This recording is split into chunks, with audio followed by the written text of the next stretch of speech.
update on my WPL C24-1. I will put up a picture here as to what this looked like when I did my original unboxing vid. I've had this apart for quite a while, so there's another video where I touched on what I'm doing to it. So as you can see, everything underneath is done. So the only thing original here is the metal frame. I've got a Injora motor mount. That's from the TRX4M. It works with the Injora motor. I just had to put a couple little spacers in here because this frame is wider. So you can see the little spacers in there. It is just some black plastic rods I had, and I cut them down and drilled a hole in them. So I've got new metal drive shafts going in. I've got the WPL metal links. These were a bit of a pain, just in that you have to screw the rod ends on, and then you have to get them the right angle, and so you have to play with it around a bit, which is fine. Ran some new lights, so I have some new lights in here, headlights. I'll turn it on and show you, and then I just ran them. You'll see where all the electronics are, but I've just got some hot glue in there, and I rad them, so I got some rear lights lights on the bottom now. I have Injora shocks. They are longer than the stock shock, and I might be moving them, I don't know. So if you can see, I have angled them to a hole further up. Here's the original mounting point, and it's okay. There was a problem. I had a lot of weight, or I have a lot of weight in the back of this, and I'll show you why. So I'm gonna have to see how this thing works out. I've got a stiffer spring on the back and got it the tension down a little bit, and a less stiff spring on the front with the tension down, because the original springs I had on here were the light springs, and it would go down and not come back up. So, and then underneath here, my servo blew for some reason. So now I can move it, no problem. For some reason, when I turn it on, I've got no steering, and I don't know why. So I don't know if something's wrong with the servo, or I had to extend the wire, but I soldered them. I put shrink wrap on them, heated them up. They're right, because the servo, I had to move everything to the back cab of this because there wasn't enough room in the front here to get this back on with the new ESC and receiver. I had to cut out, and I don't know what I did here. I got to figure out what the hell's going on with the seat. Something came unclipped, but I had to cut out a bit of the middle of the seat for the motor to fit, as well as the back piece of the cab here where it slides in, because the motor is higher. So here is what I've done. So because everything wouldn't fit, I moved it all to the back. So I've got this double-sided Velcro tape in here. So obviously ESC receiver. This is all the wiring for the lights. There's a lot of wire for your lights. So all I did was I ran them, I zip tied them, so they're in there now. That's the old battery compartment. I ran it along, put some hot glue, drilled a couple holes, ran them underneath, and then just hot glued the lights for the back. And here's the battery cable. So what happens now is, obviously there's a little more weight in the back, especially when you throw a battery in. So what I'm thinking of doing, I haven't taken it out to test it yet because of the servo issue, but I've got these boulder bars from Hobby Park. I've put them on a few other. I can't remember how much they weigh. Hang on.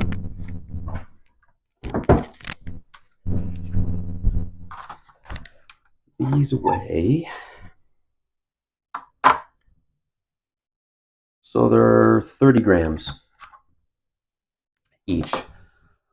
So I looked, and there's two screws right here that actually the bumper goes onto, and they line up with a couple of the holes in here. So what I might do is pull them out. If I need weight in the front, stick this guy under here, the front of the body. I know it's better to put it down low, but I've already got it back there. There was nothing else I can do, and that's weight that would normally have been in the front anyway. So I'm just, maybe it's going to kind of even it out, but I could always throw it in that in there if I needed some extra weight, and I've got two of them. So here's how this thing's going to operate. This goes back on, and what I did was I painted the windows so they're tinted. I did the same thing for the front. Now there's no side windows, so I am going to throw a driver in, but I got to figure out why my seat is so pushed up straight, or I got to look at some video. Maybe it's supposed to be like that. I can't remember.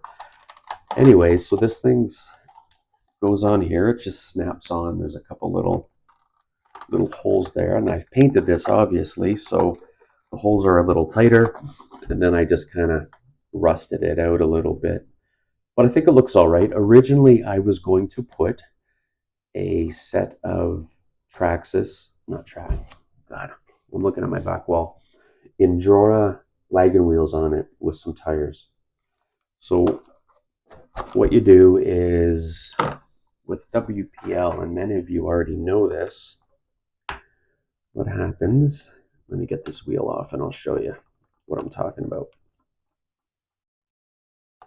So the WPL wheels and rims, which I love, I got some metal ones coming in, so I might actually swap these out for black metal ones, but this is an old style, and I like this rim, to be honest. So as you can see, the WPL, it's got a fairly long shaft where your axle comes out, right? A lot of the other ones, you've got like a little nub with a pin, and you've got a threaded piece that's probably sticks out like a tiny bit, and you put your tire on. These don't, because they've got a very deep hole in there. So what happens is when these go on, this piece here butts right up against, there's a lip here. So they're on there really good. They got a nice, a nice piece of the axle into the rim. The problem is I bought X little piece, because these are 5mm, and the wheels for the Endura on the back, they're 7mm. So I had to buy a little adapter, and the problem is the adapter sits on, so when the Endura wheel goes on, it sticks out really far, and I gotta tell you, it looks stupid. Like, these stick out already. The way they've got this axle on this truck, you can see the wheels are already out, right? Quite a bit, which is nice. It gives it a good stance, and that's what's been a pretty cool look at this truck. You can see how the wheel sticks out there. So the Enduras were like out to here. They just looked so ridiculous. You could see the axle, and anyways, so I ditched that idea, and it looked good though, because they were white and I kind of had them rusted out. It looked okay, but nah, didn't work. Didn't work at all. It just looked way too wide and almost freakish. And I know some people do that, and you want to, you get some better balance when you're crawling, but at the end of the day, I don't know, man. I think this is going to work out. It's got the oil shocks on it. Let me show you the lights, and if anybody could tell me why they think the servo is not, it doesn't sound like it's stripped when I'm turning it. You can hear the gears and everything moving. It was working yesterday. I haven't driven it. I didn't do anything to it, and all of a sudden, here's the Endura transmitter. And it's not that I need to change a channel. It's not. It's in the back here in channel 3, which is fine. I turn that. I don't know. Here. So let me show you what I'm going to do here. Got a little handle. I open the back. Right. Got my little battery cable there. I can plug it in. Slide the battery into the back. Shut it. And all the electronic guts are there, and you don't even know. Just kind of neat. So, and then all I do is when it's open, so let me turn the transmitter on, and I just reach in, and there's just a little button on top of the ESC. You can hear it. It's on. You could hear the servo do its little zzz thing where it centers itself. So there's the new headlights. They're LED lights. The other ones were like a yellowy kind of a dull light, and I generally like that. but these are really going to light up nicely. And then here are the rear lights, and they're nice and bright as well, as you can see, which is kind of cool. Now there's no brake light or anything like that, and it kind of puts a bit of paint on them to make them look kind of old. Actually, they don't look even. And if you anything like me, it bothers you when things aren't even. So I will try to make them. Anyways, who cares, right? It's supposed to be an old looking truck that's kind of beat up. So there they are, the lights and everything. I'm going to put some Velcro on the battery. I needed some, again, heavier springs on the back, so that would pop back up. The front, I'm still having a bit of issues with. It comes up, but it doesn't come up all the time.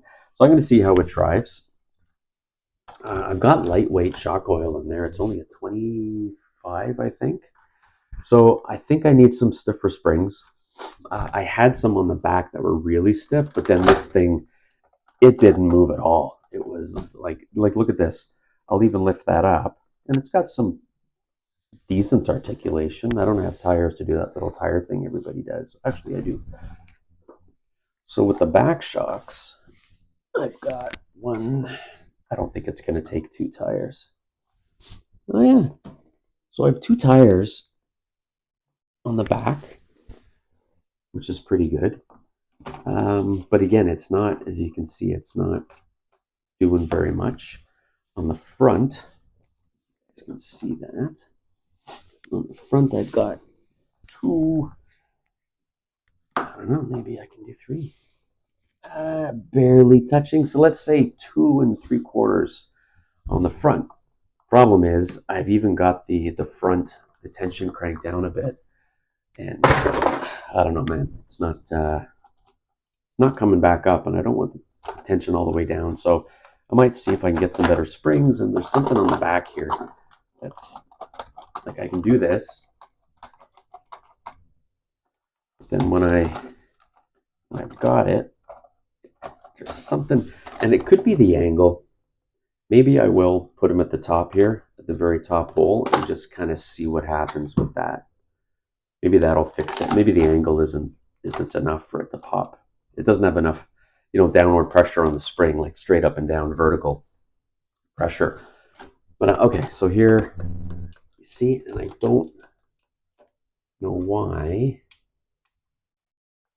Even if I turn channel 3 on, and it's in correctly, I know that.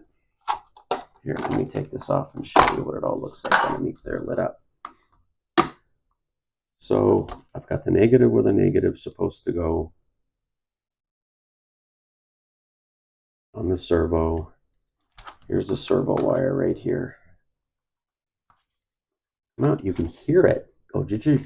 So I don't know why this isn't controlling it, because it controls the motor and everything's running along nicely. Yeah, I haven't hooked up the steering. The reverse is good.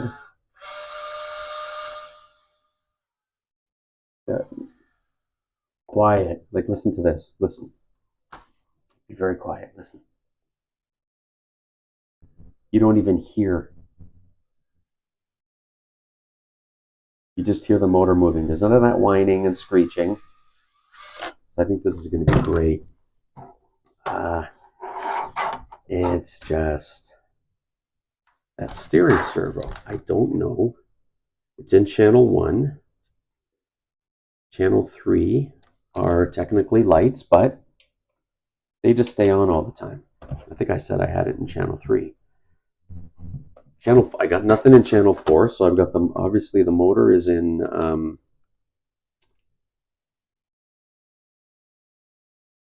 What do I got here? Motor's in channel 2.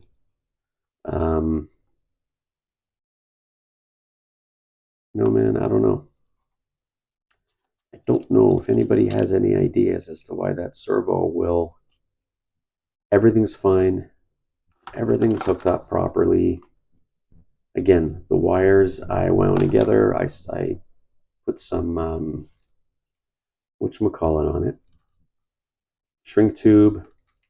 shrunk it down, not moving yet. I can, you see now it's not moving. It's perfectly stuck. But if I turn this off, I can move it. And you could hear it. It's not skipping any gears. And when I turn it on, you can see it's righting itself. So, and steering's not working. It was working yesterday. I don't get it. Any tips would be great. I could just rip it out and put a new servo on, but I'm just thinking I've never had a problem with the WPL servos. You see it now, it won't let me move it. Turn it off.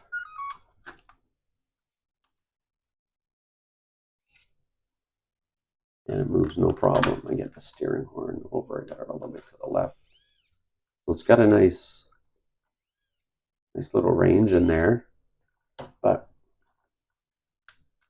I don't know. So any ideas? If anybody knows why this might be happening, please.